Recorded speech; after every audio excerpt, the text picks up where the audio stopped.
सबसे पहले तो बहुत बहुत बधाई आपकी लगातार सफलता के लिए। आप लगातार पीटी में इंटरव्यू देते हैं कई बार। आप उन कारणों को थोड़ा बता दीजिए हमको, सुनने वालों को, देखने वालों को, जो लगता हो जो आप पहले नहीं कर रहे थे, 60-62 में नहीं किए, 63 में नहीं किए, 64 में हो गया, 66 में हो गया, तो क्या कमी रह जाती थी पूर्व के प्रयासों में जिसके कारण आपका अंतिम चयन नहीं हुआ? पूर्व के प्रयास में जैसे शुरुआती दौर में सोच का दायरा उतना विस्तृत नहीं था, मतलब और सभी स्टूडेंट जैसा करते हैं वैसा हम भी करते थे। मतलब छोटा सा मटेरियल पढ़ लिए, ज़्यादा ब्रॉड में नहीं गए। अच्छा, ब्रॉड एक्सटेंसिव नहीं पढ़ा। हाँ, तो ब्रॉड पढ़ने का हम शुरुआत किए और स्टैटिक्स में जो कमजोरी रह जाती है उसको बार बार प्रैक्टिस करनी चाहिए। मतलब ये सेलेक्टिव तैयारी से ये नहीं है, सेलेक्टिव तैयारी से ये लंबी रेस का हो रहा है, इसको पूरा पढ़ के जाना पड़ेगा, कंसेप्ट बनाना पड़ेगा। वो सबसे ज़्यादा एप्लीकेशन तो सर साइंस टेक्नोलॉजी में दिखता है। जैसे स्पेस पढ़ लिए, इंफॉर्मेशन टेक्नोलॉजी पढ़ लिए, तो डायरेक्ट वो नहीं कहीं नहीं पूछ रहा है कि सोचना पड़ता कि क्या है इसके अनुप्रयोग, ऐसे नहीं पूछ रहा। लेकिन उसके रिलेटेड जो योजनाएं हैं, जो डेटास हैं, जो एप्लीकेशन है, वही एप्लीकेशन ही है। एप्लीकेशन ही देखिए, आपको तो फील्ड में जाकर के वही अप्लाई करना है, समस्याओं का समाधान निकालना। तो वो समस्या की बेहतर समझ हो सकती है इसको पढ़ने के बाद, क्योंकि समाधान तो तभी आप देंगे, यही कहना चाह रहे हैं। अच्छा, तो पीटी की क्या वस्तुतः पीटी में आज तो सबसे डाटे जो डरे हुए हैं, देख रहे हैं उपस्थिति भी कम इसलिए नजर आ रहा है, जो यूपीएससी का भी है, जो हम 20 और 22 सितंबर को एग्जाम है। तो ये लोग सबसे ज़्यादा जो डरते हैं वो प्रारंभिक परीक्षा से। तो प्रारंभिक परीक्षा की कोई सटीक रणनीति बताइए। कोई ऐसा हम नहीं कहते हैं कि कैप्सूल बता दें, क्योंकि आपने लगातार 67 से लेकर के अभी 66 तक आपने इसको सफलतापूर्वक क्रॉस किया है। तो ये बताइए जो किन किन चीज़ों को पर्टिकुलरली ध्यान रखना चाहिए, जो कॉमनली मिस्टेक कर देते हैं, इसको नहीं करना चाहिए, उससे हो जाएगा। इसमें सर यही ध्यान रखना है कि जनरली जो 60 से 61% रहता है पीटी का कटऑफ, लेकिन 66 में ऐसा हुआ कि 10 नंबर बढ़ा। तो हम लोग तो ये नहीं मतलब पता लगा सकते कि कौन कितना मेहनत कर रहा है। तो ऐसे में हमारे पास एक ही विकल्प है कि हम ज़्यादा से ज़्यादा मेहनत करें और अपना कंसेप्ट सही रखें, क्योंकि 5 या 6 ऑप्शन होता है, तो उसमें जो सही उत्तर चुनना वाकई मतलब कठिन काम है। क्योंकि अगर हम ब्रॉड या पूरा नहीं जानते हैं तो एक ही ऑप्शन जानते हैं, पता चला उसका तीसरा भी आंसर सही है तो उसका 5वां ऑप्शन सही हो जाएगा, तो इसी चक्कर में गलत हो जाता है। हाँ, तो इसीलिए और कोई सर इसमें ऐसा नहीं है कि 1 महीना तैयारी किए और पीटी निकाल लिए, ये सब इसमें नहीं होता। ये मतलब कमीशन मतलब ब्रॉड तैयारी ही होती है, चाहे पीटी हो चाहे मेंस, तो कंसेप्ट हर सब्जेक्ट में आपका होना चाहिए, वो आगे भी काम करेगा। वो आपको मेंस ये लोग 2-3 पीटी में 2-3 सेक्शन से काफ़ी लोग डर रहा है।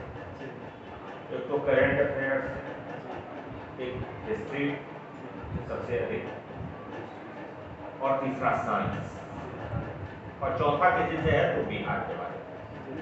तो आप इन लोगों को कुछ ऐसा बताइए जो इन 3-4 सेक्शन को अच्छे से निकाले, या आपने क्या किया था? हम तो सर वही यूनिक नहीं, वो घटना चक्र से प्रैक्टिस किया था, और ये परीक्षा मंथन को शुरू से फॉलो किया। विकास पैनोरमा आप लोग बिहार के लिए बहुत ज़्यादा मत पढ़िएगा, बहुत ज़्यादा मोटा किताब मत पढ़िएगा, टाइम नहीं है। वो विकास पैनोरमा लीजिएगा और उसको अच्छे से डाटा को अच्छे से रखिएगा, क्योंकि डायरेक्ट वही उठा के दे देता है। बहुत ज़्यादा दिलभ्रमित भी नहीं होना। और जहाँ तक हिस्ट्री में आता है उसमें बहुत ज़्यादा कंसेप्चुअल नहीं रहता है। कंसेप्ट नहीं रहता है, लेकिन कभी कभी साइंस में मान सकते हैं, साइंस में कंसेप्ट रहता है या कंफ्यूजन वाला सवाल रहता है, वो तो सर स्टडी पर आधारित है, किस पर कितना पकड़ है। साइंस के लिए क्या कुछ आप अलग से किए थे?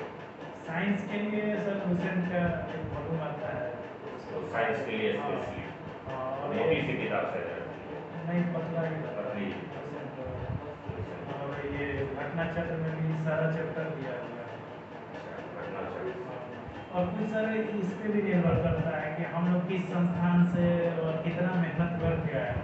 बेसिक्स कितना अच्छा है? हाँ, बेसिक कितना अच्छा है। साइंस में जब बेसिक्स अच्छा नहीं रहेगा तो आप आगे नहीं। हाँ हाँ, जनरली सर क्या होता है कि हम लोग नकल करके आगे पढ़ लेते हैं, लेकिन ये सर आगे के लिए अच्छा नहीं, आगे के लिए तकलीफ ही देता है। उस समय तो आप पास हो गए, अच्छे अंक भी ले आए, वो क्षणिक खुशी देता वो है। क्षणिक खुशी देता है, दीर्घकाल में आपको घाटा है।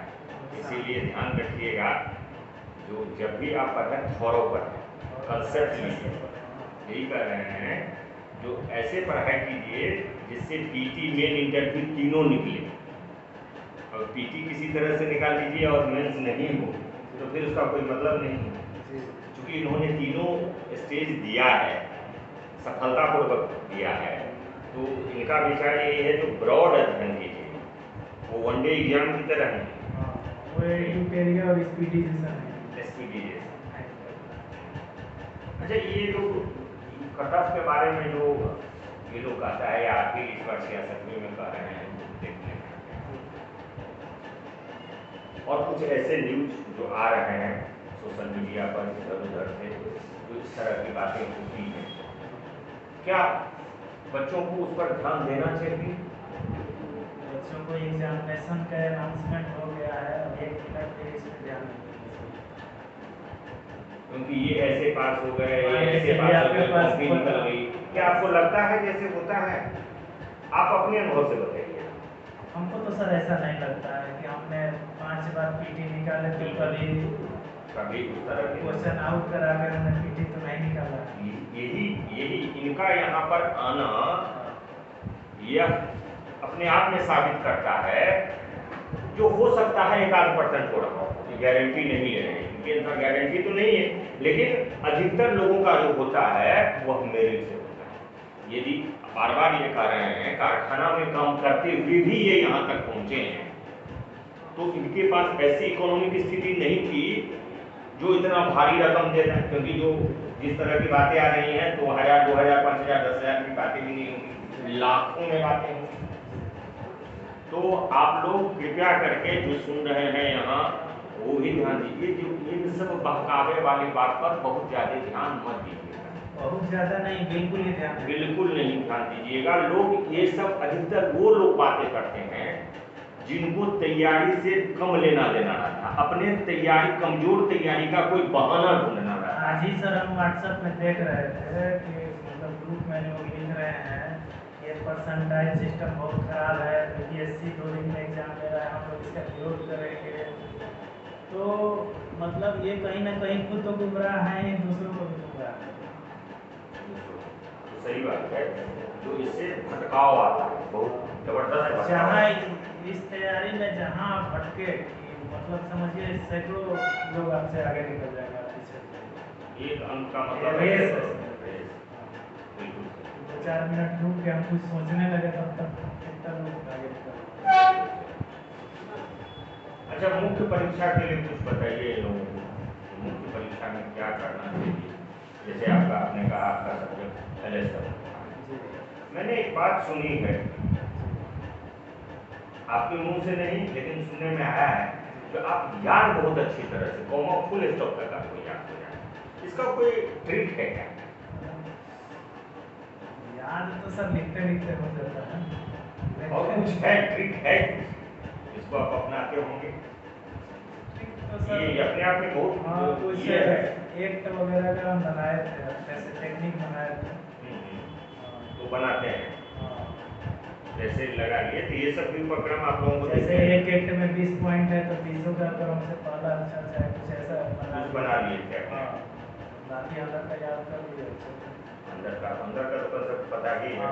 अगर लाइन इधर भी होगा वो क्रम को याद था। तो वो सूत्र के फॉर्म में खास करके उन क्वेश्चन में इनका चूंकि LSW था तो उसमें आता ही है। और लेकिन अब सर वैसा डायरेक्ट तो पूछ नहीं रहा है, डिजाइन करके लिखना है। आप डिजाइन करते हैं? हाँ, डिजाइन करके लिखना है क्योंकि सीधा सीधा वहाँ नहीं पूछता A B करके।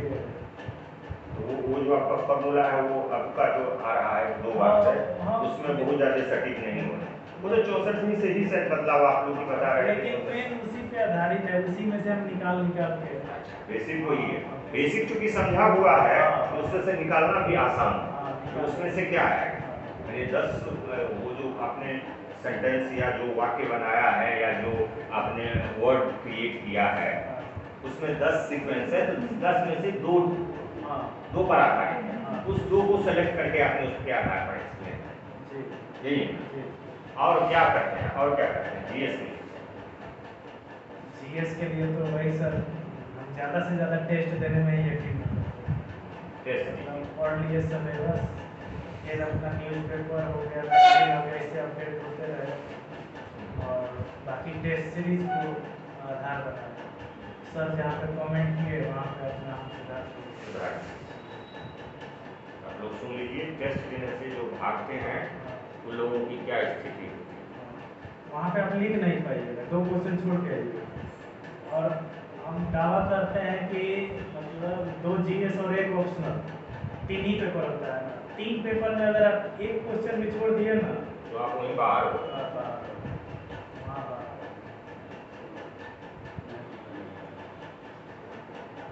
क्या कहना है जो एक जगह भी आप कमजोर हो गए, 8 क्वेश्चन जीएस में आपको लिखना है प्रत्येक पेपर में और 1 क्वेश्चन आपने कमजोर लिख लिया तो आप उतना ही अपनी संभावना को कमजोर कर दिए।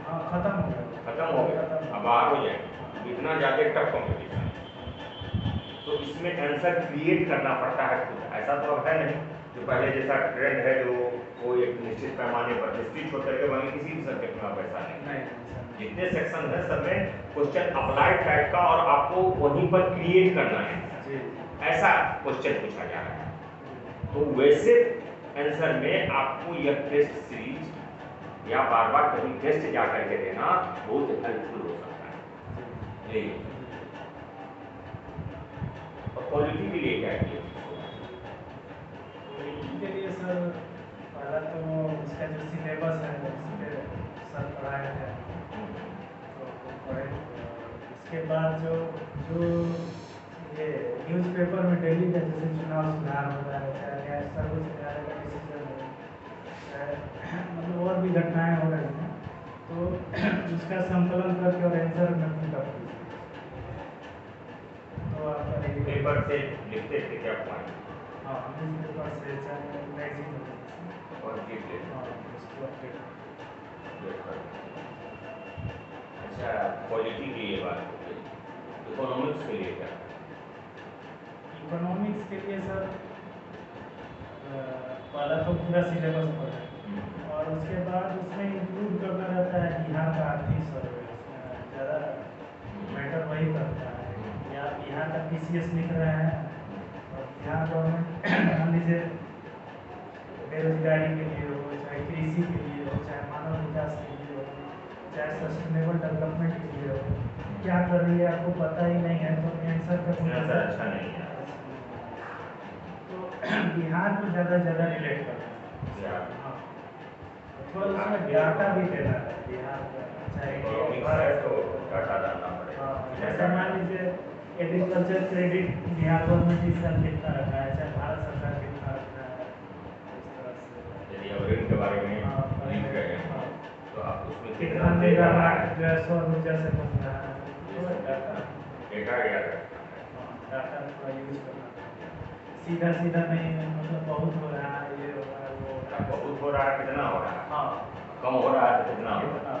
आप अपनी बात में दम तो भरिएगा। डाटा गलत नहीं लिखना है उसमें। डाटा गलत नहीं लिखना है, इतना ध्यान रखना है कि जो क्वेश्चन आंसर शीट चेक करते हैं वो हमारे गार्जियन वो मतलब समझिए बहुत 20-30 साल का एक्सपीरियंस होता है तो उनको हम लोग मूर्ख बना के या आपकी बात लिख के उनसे अच्छा मार्क्स नहीं दे सकते।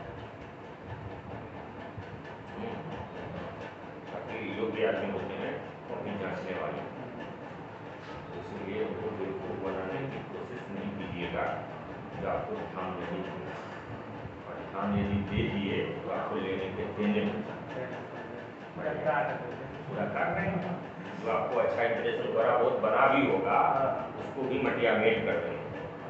तो ये ध्यान रखिए कि गलत चीज़ों के लगने से बचिए। थोड़ा प्रेजेंटेशन पे दो चार वगैरह, जैसे मान लीजिए कोई टॉपर का कॉपी यूट्यूब वगैरह में पड़ा रहता है, चाहे वो सफल लोग बनाते हैं तो उसको थोड़ा फॉलो कीजिए। चार्ट वगैरह, डायग्राम वगैरह, इससे क्या है आपका शब्द बचता है, और मतलब जो एग्जामिनर है वो आपकी बात को आसानी से समझ आसानी से कोई भी एग्जामिनर पढ़ना नहीं चाहता है, कोई भी टीचर एग्जामिनर वो पढ़ना करते हैं बार-बार क्लास में, उसी को अप्लाई करते हैं। आपके लिए भी फायदा है और उनके लिए भी अच्छा, दोनों के लिए। आपको तो मेन नंबर लाना है तो उनको पढ़वाना पड़ेगा, आसानी से उनको समझाना पड़ेगा। तो वो आप फ्लो चार्ट, डायग्राम्स के रूप में आप किसी चीज़ को कहते हैं तो उनको जांचने में आसानी हो, तो बात को ध्यान देना। ठीक है, अब ये करंट अफेयर्स के लिए, क्योंकि करंट अफेयर ऐसा और आईआर दोनों कंबाइंड है, ये ऐसा सेक्शन है जिसमें लड़का बहुत डगमगा रहा है, खास करके 66 में जो क्वेश्चन आया था उससे लड़का सब अनिश्चितता के दौर में है, क्या तैयारी किया है, कुछ ऐसे क्वेश्चन डाल दीजिए गए जो न कभी देखा गया न सुना गया, कोई हवा नहीं चल रही। एक तो बात तो हम ये कहना चाहेंगे कि सर 100% तो कोई नहीं कर सकता, जैसे 5 क्वेश्चन पूछा और पाँचों हम जाके लिखने की स्थिति में हो, ऐसा कोई नहीं रहता। अरे सर एक दो व्यक्ति हो महामानव तो वो अलग बात है, लेकिन हम लोग डिफाइंड सेक्शन में जैसे आईआर अंतर्राष्ट्रीय संबंध, तो इससे 2 क्वेश्चन रहता ही रहता है। तो जो भी इशू चल रहा है उसको आप ध्यान से देखिए, क्या डेली डेवलपमेंट हो रहा है उसको नोट कीजिए। जैसे मान लीजिए आप एक आईआर का एक कॉपी बनाइए, इतना ही मोटा बनाइए, ठीक है, और 10-10 पेज सबके लिए निकाल लीजिए, जैसे भारत चीन हो गया, भारत का पड़ोसी देश हो गया, या यूक्रेन वार हो गया, चाहे पश्चिम एशिया हो गया, चाहे ईरान संबंध हो गया, तो ऐसे करके और जो डेवलपमेंट हो रहा है उसको लिखिए। तो इससे क्या है, इन जगह आपके नोट्स में आते जाएगा, चाहे जो भी नेशनल इशूज हो गया, दल बदल का घटना हो रही है, चाहे चुनाव में सुधार हो रहा है, चाहे न्यायपालिका सक्रियता दिखा रहा है, तो ये सब चीज़ को आप लोग लिखिए और इसको अपडेट करो।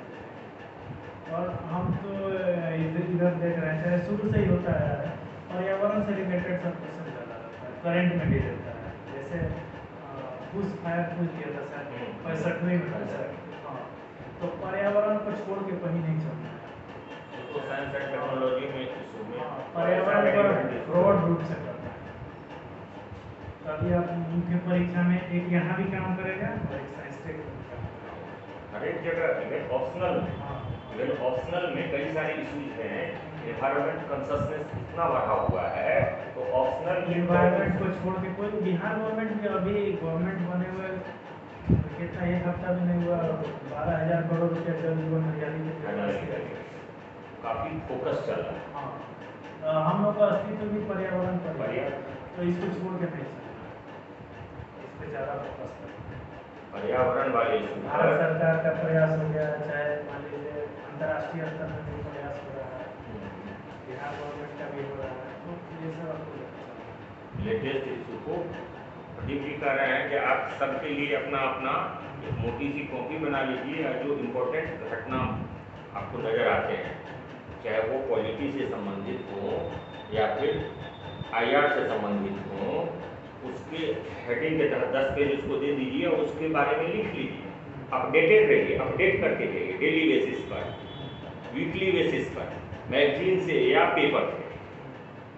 तो जब एग्जाम हो जाएगा उस समय आपको बर्डन कम होगा, एक जगह संग्रहित रूप से मिलेगा, और आपका आंसर न केवल अपडेटेड होगा बल्कि उसकी क्वालिटी, एक आंसर जब आप लिखेंगे तो एक सीक्वेंस होगा उससे, क्योंकि आपको पता हुआ रहेगा जो आप क्या क्या लिखे हैं, दोहरा मार हो गया ना, आप जिस समय एक तो पढ़े अपनी नीड को फिर लिखे और फिर उसके बाद जब एक बार रिवाइज कीजिए तो वो एक ऑर्डर में आपको दिमाग में सेट हो जाएगा। तो जब आप डिलीवर भी कीजिएगा तो ये ऑर्डर में आएगा, निकलेगा भी ऑर्डर में, तो वो पढ़ने वाले को भी आसानी से होता है कि जैसे नए बच्चे जो आते हैं उनको समझ उतना नहीं रहता है, तो करंट को सबसे लास्ट में पढ़ाया जाता है, तो कहीं कोई पढ़ाता है तो मतलब सर जितना पढ़ाए उतना ही हम रिवाइज किए और एग्जाम पर तो यही तो फंस जाता है। हो सकता है वो डायरेक्ट ना पूछे या इनडायरेक्ट दूसरा ही पूछ ले, ऐसा नहीं है कि आप पूछ रहा है कुछ अब लिख दीजिए, कुछ तो नंबर नंबर नहीं कर, इसलिए अपने तरह से किसी के गाइडेंस के अलावा अपना प्रयास भी होना। हाँ, अपना प्रयास भी होना चाहिए। न्यूज़पेपर मैगजीन पढ़ने का उद्देश्य ही वही है। अच्छा ये बताइए, लोगों को जो इंटरव्यू के लिए सर बहुत ज़्यादा उसमें कुछ नहीं करना है, अपने आप को उतना एक महीना में चेंज नहीं कर सकते। जो आपका एकेडमिक्स है वो काम आएगा, चाहे जो ऑप्शनल है, करेंट का जो इशू चल रहा है उससे आप कितना अपडेट है, गवर्नमेंट का इम्पोर्ट है उससे आप कितना अपडेट है, आपका बोलने का शैली क्या है, आप कैसा विचार रखते हैं किसी मुद्दे के ऊपर, आप पॉजिटिव सोच वाले हैं कि नहीं, आप राजनीतिक प्रेशर झेल सकते हैं कि नहीं, तो यही सब वो लोग पर्सनैलिटी टेस्ट करते हैं। मुख्य रूप से पर्सनैलिटी टेस्ट ही होता है। वेटेज बहुत ज़्यादा तो है कि नहीं, 120 नंबर का मार्क्स है या आप में वो ऑफिसर का गुण है कि नहीं भाई चेक होगा।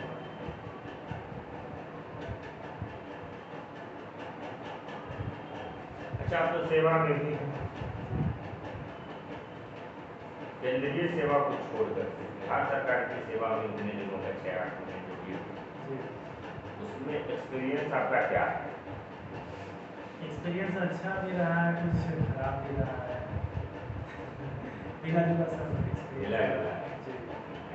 अच्छा ये प्रयास, अच्छा ये एक्सपीरियंस मिला कि मतलब गरीब लोगों के हम काम आते हैं, उनको अनाज देना मतलब एक बहुत बड़ा पुण्य का काम माना जाता है।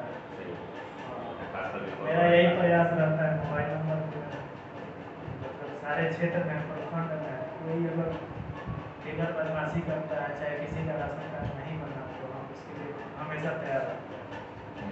और खराब इस आधार पर कि सर बहुत सारे पंचायती राज होने के बाद दलाल लेके चाहे ऐसे हाँ छुटभैया रहता है कि पैसा हम खींच लेते हैं, तो ये थोड़ा सा बैड एक्सपीरियंस रहा है। ये समन्वय तालमेल बना करके चलना पड़ता है, ये लोग सीख जाएंगे। तो समय परिस्थिति सब सिखाता है। चलिए पंडित जी, आपको बहुत बहुत बधाई हो।